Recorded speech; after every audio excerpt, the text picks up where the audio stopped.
ಶ್ರೀ ಗುರುಭ್ಯೋ ನಮಃ. ಶ್ರೀ ಬಸವೇಶ್ವರ ಜ್ಯೋತಿಷ್ಯ ಯೂಟ್ಯೂಬ್ ಚಾನಲ್ನ ಎಲ್ಲ ನನ್ನ ಪ್ರೀತಿಯ ವೀಕ್ಷಕರಿಗೆ ಆರ್ಥಿಕ ಸುಸ್ವಾಗತವನ್ನು ಬಯಸ್ತೇನೆ. ಪ್ರೀತಿಯ ವೀಕ್ಷಕರೇ, ಜೂನ್ ತಿಂಗಳ ಮಕರ ರಾಶಿಯ ಮಾಸಿಕ ಭವಿಷ್ಯವನ್ನು ನಾವು ನೋಡ್ತಾ ಇದ್ದೀವಿ. ಮಕರ ರಾಶಿಯವರಿಗೆ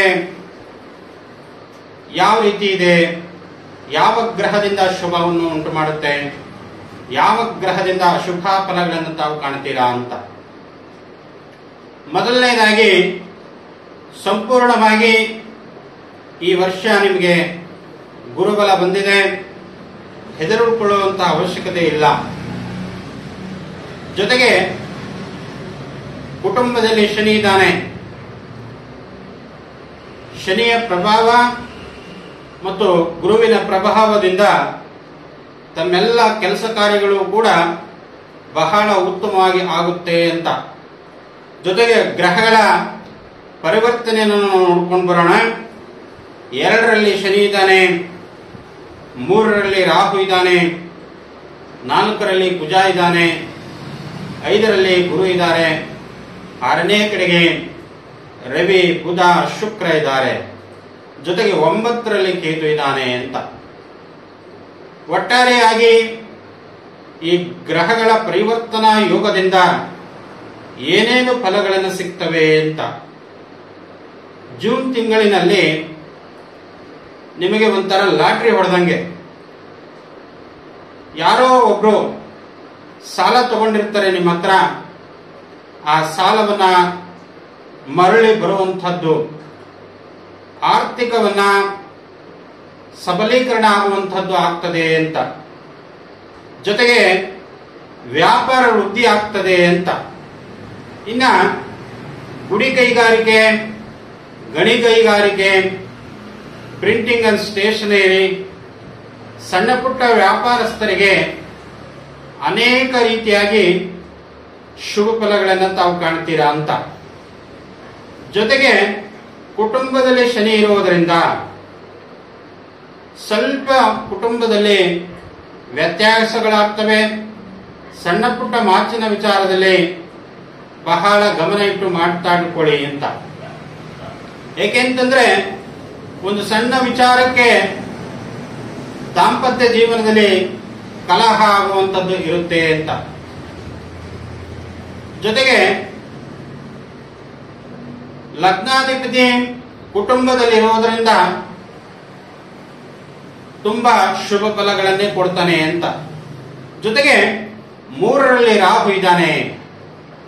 3ರಲ್ಲಿ ರಾಹು ಇರೋದ್ರಿಂದ ಸ್ವಲ್ಪ ಅಣ್ಣ ತಮ್ಮಂದರ ವಿಚಾರದಲ್ಲಿ, ದಾಯಾದಿಗಳ ವಿಚಾರದಲ್ಲಿ, ಬಂಧು ಮಿತ್ರರ ವಿಚಾರದಲ್ಲಿ ಬಹಳ ಎಚ್ಚರಿಕೆಯಿಂದ ವಹಿಸಬೇಕಾಗ್ತದೆ ಅಂತ.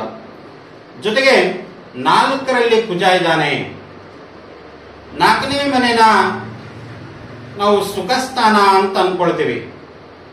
ಯಾವಾಗ ಈ ಸುಖಸ್ಥಾನದಲ್ಲಿ ಕುಜ ಬಂದಾಗ ಅದು ಸ್ವಕ್ಷೇತ್ರದಲ್ಲಿ ಇರೋದ್ರಿಂದ ಒಂದು ಉತ್ತಮ ಫಲಗಳನ್ನು ಕೊಡ್ತಾನೆ ಅಂತ. ಭೂಮಿ ಖರೀದಿ ವಿಚಾರದಲ್ಲಾಗಿರ್ಬೋದು, ಅಥವಾ ಮನೆ ಖರೀದಿ ವಿಚಾರದಲ್ಲಾಗಿರ್ಬೋದು, ಸೈಟ್ ಅನ್ನ ತಗೊಳ್ಳುವಂತಹ ವಿಚಾರದಲ್ಲಾಗಿರ್ಬೋದು, ಅಥವಾ ವಾಹನ ಖರೀದಿ ಮಾಡುವಂತಹ ವಿಚಾರದಲ್ಲಾಗಿರ್ಬೋದು, ಅಥವಾ ಯಂತ್ರೋಪಕರಣಗಳನ್ನು ಖರೀದಿ ಮಾಡುವಂತಹ ವಿಚಾರದಲ್ಲಾಗಿರ್ಬೋದು ಬಹಳ ಉತ್ತಮವಾಗಿರ್ತಕ್ಕಂಥದ್ದು. ಇನ್ನ 5ನೇ ಕಡೆಗೆ ಗುರುಬಲ ಸಂಪೂರ್ಣವಾಗಿ ಬಂದಿದೆ, ಹೆದರಿಕೊಳ್ಳುವಂತ ಅವಶ್ಯಕತೆ ಇಲ್ಲ.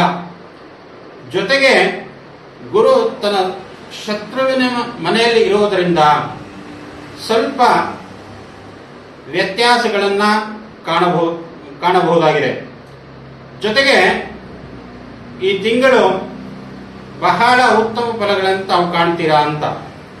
ಇನ್ನ ಶ್ರೀ ಗುರುಭ್ಯೋ ನಮಃ ಅಂತ 11 ಬಾರಿ ಪಠನೆಯನ್ನ ಮಾಡಿದ್ರೆ ತಮಗೆ ಯಾವುದೇ ಒಂದು ಕಷ್ಟಗಳನ್ನು ಬಂದರೂ ಕೂಡ ದೂರ ಆಗುವಂಥದ್ದು ಆಗ್ತದೆ ಅಂತ.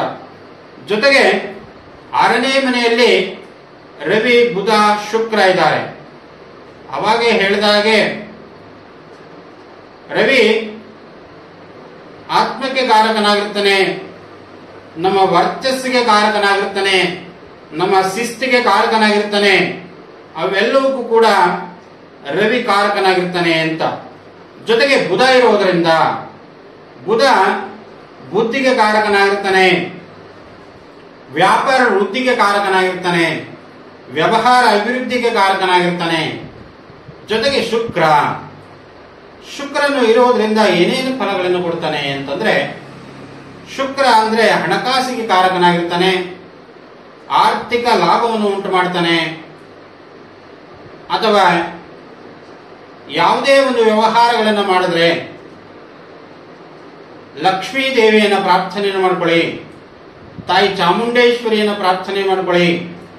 ಚಾಮುಂಡೇಶ್ವರಿ ದೇವಿಗೆ 3 ಶುಕ್ರವಾರ ಅಥವಾ 9 ಶುಕ್ರವಾರಗಳ ಕಾಲ ನಿಂಬೆ ಹಣ್ಣಿನ ದೀಪವನ್ನು ಹಚ್ಚಿ ನಿಮ್ಮೆಲ್ಲ ಕಷ್ಟಗಳನ್ನು ಕೂಡ ದೂರ ಆಗ್ತವೆ ಅಂತ. ಇನ್ನ ಏನೋ ಒಂದು ಸಡನ್ಲಿ ವ್ಯಾಪಾರವನ್ನು ಮಾಡಕ್ ಹೋಗ್ತೀರಾ, ಅದಕ್ಕೆ ವ್ಯಾಪಾರ ನಷ್ಟ ಆಗುವಂತದ್ದಾಗ್ತದೆ ಅಂತ. ಯಾಕಾಗ್ತದೆ ಅಂತಂದ್ರೆ ಈ ತಿಂಗಳಿನಲ್ಲಿ ಶುಕ್ರ ಹಸ್ತಂಗತನ ಇರುವುದರಿಂದ ಅಂತ. ಶುಕ್ರ ಸ್ವಕ್ಷೇತ್ರದಲ್ಲಿದ್ದರೂ ಕೂಡ ಶುಕ್ರ ಹಸ್ತಂಗತನಾಗಿದ್ದಾನೆ. ಈಗ ಶುಕ್ರ ಹಸ್ತಂಗತನಾಗಿದ್ದಾಗ ಹಣಕಾಸಿಗೆ ಸಂಬಂಧಪಟ್ಟಿರತಕ್ಕಂಥದ್ದು ಯಾವುದೂ ಕೂಡ ಫಲಗಳನ್ನ ಅಷ್ಟೊಂದು ಕೊಡುವುದಿಲ್ಲ ಅಂತ. ಜೊತೆಗೆ ನಾವೇನೇ ಒಂದು ವ್ಯವಹಾರಗಳನ್ನು ಮಾಡಬೇಕಾದ್ರೆ ಬಹಳ ಮುನ್ನೆಚ್ಚರಿಕೆಯಿಂದ ಇರಬೇಕಾಗ್ತದೆ ಅಂತ. ಜೊತೆಗೆ ಆರೋಗ್ಯದ ಕಡೆಗೆ ಬಹಳ ಗಮನ ಹರಿಸಬೇಕಾಗ್ತದೆ. ಜೊತೆಗೆ ಉದ್ಯೋಗದ ಅಲ್ಲೂ ಕೂಡ ಸ್ವಲ್ಪ ಬದಲಾವಣೆಗಳನ್ನ ಕಾಣ್ತೀರಾ ಅಂತ.